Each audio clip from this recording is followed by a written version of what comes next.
どうも、ダイキングです。本日も動画を見ていただき、ありがとうございます。今回はですね、あなたにぴったりの iPad を見つけようということで、iPad Air か Pro、どっち選ぶかっていうところですね。そちらについてお話ししていきたいかなと。僕が選んだポイントだったり、最後ですね、比較して、こういった人が、例えば11インチ、13インチいいとか、Air がいいとか、Pro がいいとかっていうところはお話ししようと思いますので、全部見ていこうかなと思います。今回ね、この iPad Air と Pro が登場しまして、価格差としては7万円かなございます。iPad Air が98,800円で168,800円。価格も全部ね、見るんですけども、で、11インチまたは13インチ、それぞれ出てますので、見ていきましょうか。これすごいね、正直迷いました、僕も。はい。ラインナップ的にはなんで、この M2 の iPad Air ですね、11インチと13インチ。で、M4、iPad Pro が今回11インチ、13インチなんで、この4つのモデルがございます。価格的には、さっき言ったように98,800円、11インチが。で、13インチが128,800円からで、プラス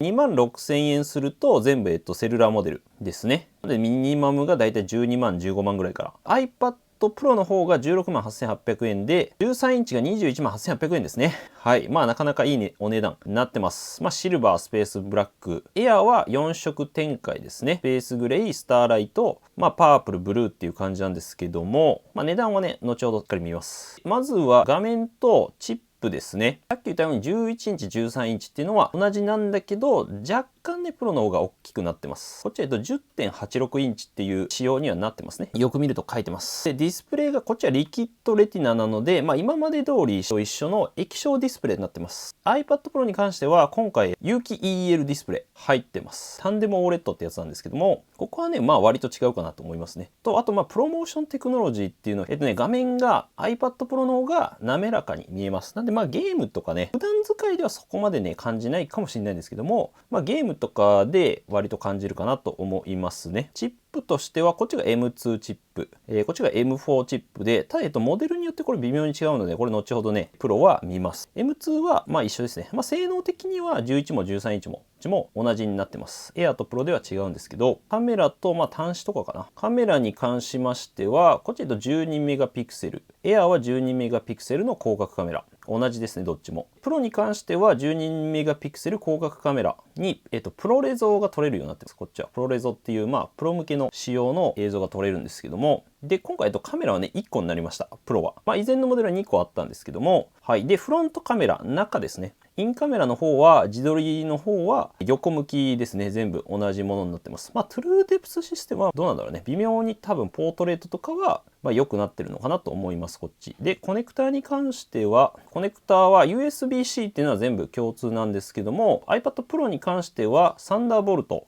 対応してますので、転送速度が3倍、4倍ぐらい違いますので、動画を取り込んだりとか、映像とか、画像とか結構取り込むんであれば、やっぱりプロかなと思います。認証に関してはタッチ ID になってます。で、こっちは Face ID ですね。なんで iPhone と同じ感じ。Face ID の方がやっぱり、どの向きでもタブレットってね、使うので、Face ID の方がね、使いやすいかなと思いますね。エアーは同じ感じです。これで。タッチ ID になってるので、この上の部分でカチッてやるタイプですね。エアーも同様です。これ映ってるのはミニなんですけど、スピーカーに関しては、横向きです、エアーは。で、13インチは低音が2倍。とのことなので、本体が大きい分、迫力はあるのかなと思いますね。エアーの13インチ。プロに関しては4つ、スピーカー4つ入ってるので、臨場感っていう意味ではね、ゲームしたりとか映画を見るんであれば結構いいのかなと思います。ただイヤホンとか使えば変わらないので、その使うシーンにどっちが多いかっていうのはありますね。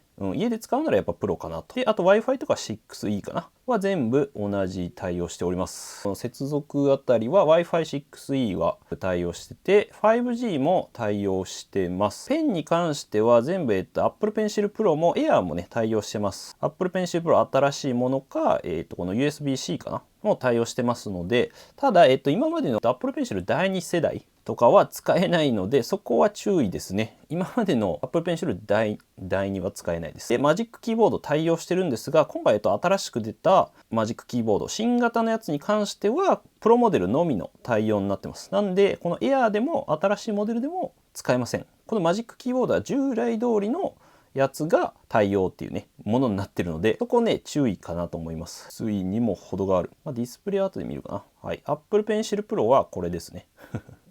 今回なんで、マジックキーボードはここのファンクションキーが増えたりとかですね。はい。で、ここアルミ素材になってます。キーボードのところは。で、このトラックパッドのところがね、触覚フィードバックっていうのが入ってるので、すごい、かなり Mac、もうほぼ Mac だと思いますね。なんでね、になりました。なんで、これに関してはプロモデルしか使えないっていうね、仕様になっております。はい。で、ストレージ容量、あとサイズ感なんですけども、容量に関しては、今回なんで Air も128からなりましたね。128、256、512、1テラっていう感じで、プロは今回、倍になって256からなります。で、2テラまであります。で、サイズ感に関しては、ほぼ同じかなっていうところですね。どっちもね、11インチ、13インチ、Air Pro に関しては、そんな変わんない。変わらず、ただ、厚みに関しては、プロがやっぱり薄くなってます。5.3mm、5.1mm。で、今までの Apple 製品の中で一番薄い製品になってまして、Air なんだけど厚さはあります。で、厚さは一緒かな、これ。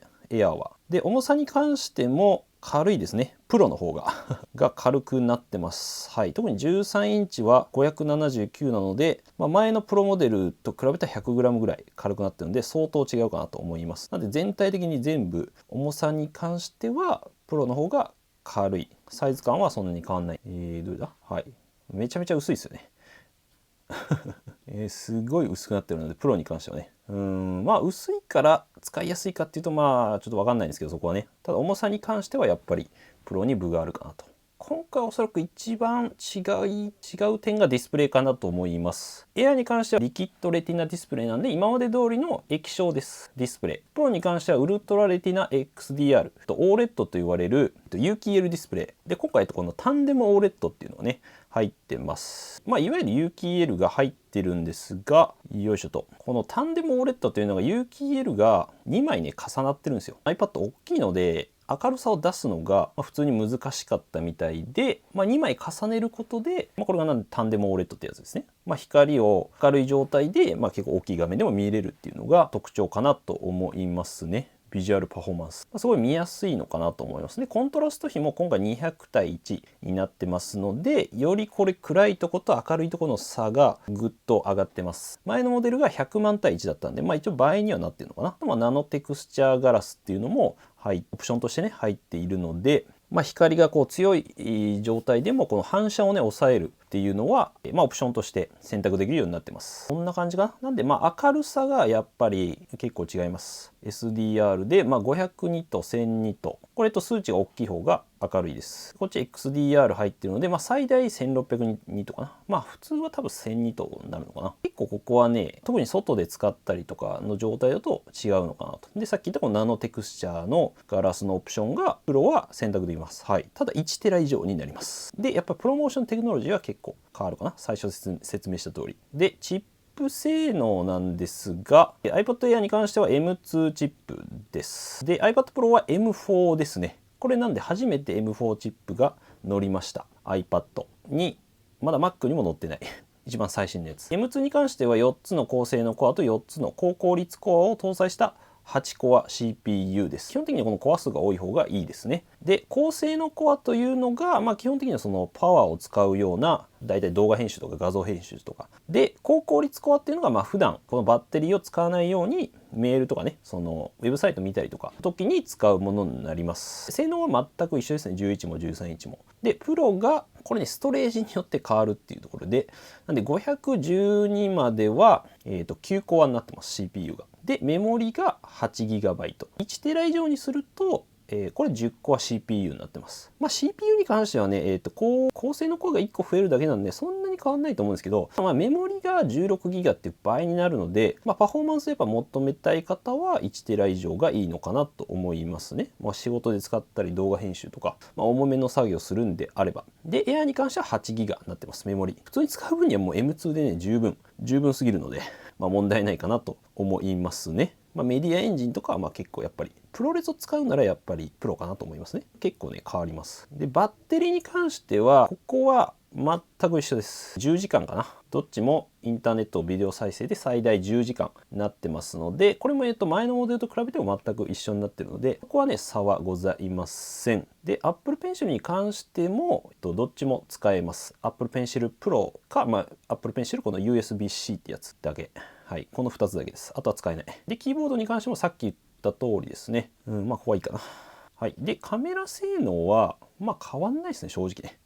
ただこのアダプティブトゥルートンフラッシュっていうのがプロは入っているので、どれだったかな。まあこの書類をスキャンした時にiPad がね影になっちゃう時あると思うんですけど、その映り込みっていうのを自動的に、なくしてスキャンしてくれるっていうね、まあそういった機能は入ってます。このトゥルートン、まあ、なんでこれはプロにしかおそらく入ってないんじゃないかなと思いますね。はい。で、動画に関しては基本同じなんですけども、こっちはやっぱプロレゾがね使えるっていうのが違うんじゃないかなと思います。プロの方がプロレゾっていう、まあ、結構容量食うんですけど、プロ向けのすごい情報量が多い、動画っていうのは撮れます。普通に使う人はこれ、まあ、特に関係ない、特に気にする必要はないかなと。フロントカメラもまあそんな変わんないですかね。多分ポートレートモードが使えるのかな。はい、進化したインカメラがまあ良くなってるぐらいかな。あとまあマイクはいいんじゃないかなと思いますね、プロはね。オーディオとかに関してはやっぱり。ただまあこの13インチは低音が2倍になってるので、まあ、エアの11インチと比べたらやっぱり、まあ、本体の大きさもありますし、基本的には音はいいと思います。なんでまあ13インチのプロも仕様には書いてないんですけど、まあ、迫力はやっぱり本体が大きい方が、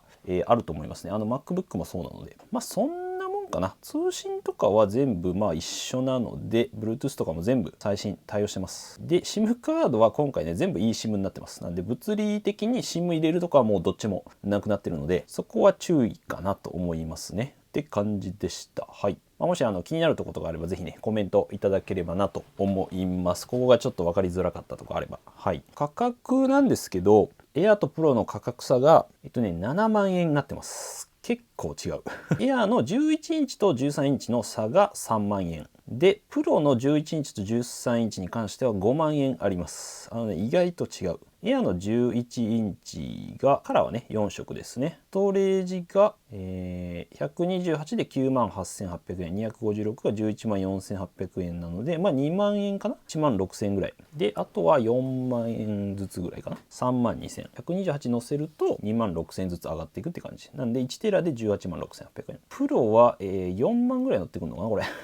3万6千円乗ってきます。3万6千円ずつ256増やすと27万34万っていう感じになってきます。13インチがここねちょっと悩みどころなんですけど、13インチにするとエアーのこの13インチが12万8800円で、ただ256にするとまあ2万4000円出せば、まあ11インチが買えるっていう感じになるので、まあ僕だったらプロ買うかなっていう気はしますね。まあただこの大きい画面が欲しいっていうのはありだと思います。スイートスポット的には128ぐらいがいいのかなっていう気はしますけど、512とか出しちゃうともうあと2万円ぐらい出したらプロのね512買えちゃうので、まあこっち11インチですけどっていうのはある。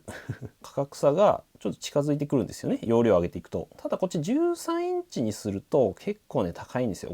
まあ21万8800円なので、512にしても結構お釣りくるぐらいにはなるので、マジックキーボードとか買うとねプラス5万円、ペンプラス7万円ぐらいかな、ペンとマジックキーボード買うと28万8000円、30万近くいっちゃうので、それを考えるとやっぱり、13インチ、大きい画面が欲しいなら結構ありなのかなと思います。難しいところであるんだけど価格的にねなかなかいい値段すんでね、そんなもんかな。プロは一応このナノテクスチャーっていうのが1万6000円だったかな、確か1テラ以上にすると選べるようになります。はい、ナノテクスチャーで、セルラーモデルに関しては2万6000円だったかな。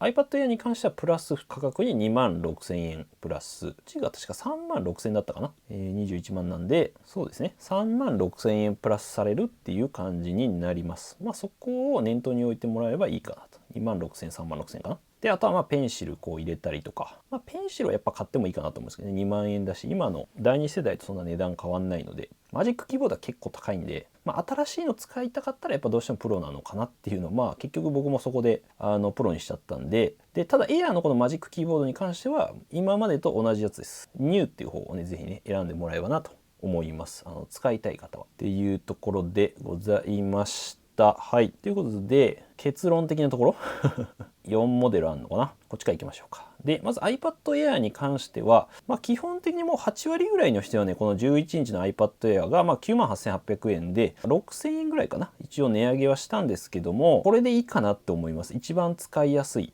と思います。で、11か13ね、結構迷うと思うんですけども、買い替えっていうところだとね、やっぱり11インチっていうサイズ感は非常に使いやすいです。普通にやっぱりウェブサイト見たりとか動画見たりとかし、13インチは少しやっぱ大きめなので、その持ち運びっていうところを考えるとやっぱり11なのかなと思います。はい、ただこの13インチに関しては、おすすめな人はそこまで性能いらないけど大きな画面で見たいとか、基本自宅とかで使うっていう、そんな持ち運びしないよっていう人は13インチ結構やっぱ見やすいので、大きくて軽く動画とか画像とかね、そのやっぱり作業っていうことになると画面が大きい方がねもう明らかに効率いいんですよ。それは11インチだとやっぱり少し小さい、大体MacBook と同じサイズ感になるので MacBook Air とかと、そこはねやっぱり13インチのいいとこかなと思います今回。なんでコスパとかそういう性能面で見るとやっぱこの Air で僕は全然いいかなと思いますね。正直ね値段がね全然違うんで7万違うから。とはいえこのプロですね、プロに関しては今回本当にプロっていうところなので、やっぱりこのお仕事で使うというところ、お金を稼ぐっていうところを考えるとやっぱりプロかなと思います。性能的にもそうですし、画面とかもすごい良かったりねしますので、11インチに関してはやっぱり持ち運びとかですよね。画像とか、動画をチェックしたりとかサブディスプレイとかもいいかもしれないですね。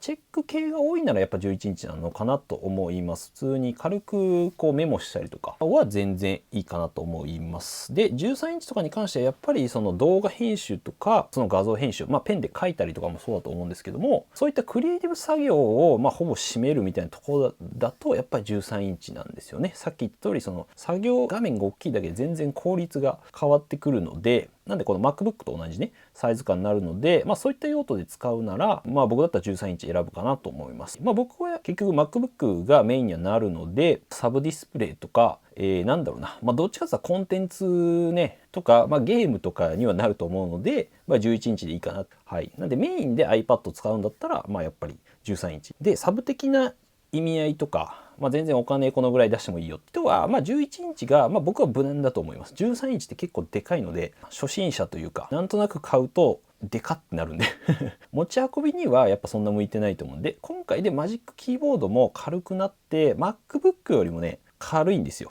キーボードとか入れても MacBook12 インチってね昔あったと思うんですけども、それぐらいのサイズ感で使えると思うんで、そこら辺を考えると僕は11インチにしました。なんで本当にガチ仕事用かな、13インチに関してはと思います。なんで普通の方はねこの11インチのエアーで8割ぐらいいいんじゃないかなと思いますので、用途によって結構ね iPad を買うモデル難しいのでぜひ、コメントいただければなと思います。で他にあとね、動画いくつか出してますので、はい、コメントもしねいただけたりとか動画見てもらえばと思います。少しでもためになったなと思ったら高評価とチャンネル登録お願いいたします。はい、一応 iPad Pro はね購入キーボードとペンシルも全部レビューしますので、ぜひねチャンネル登録してお待ちください。ということでまた次回の動画でお会いしましょう。良い一日お過ごしください。じゃあまたね。いやこれはね難しいっすよ。てかエアでいいよ。僕も最初エア買おうと思ってたんですけど、結局このねマジックキーボードがプロでしか使えないっていうからね。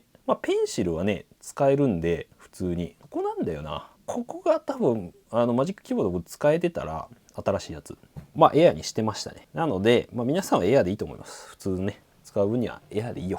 もう十分です。高すぎる。てかもう性能もねすごいいいんで、でも欲しいんだけどね。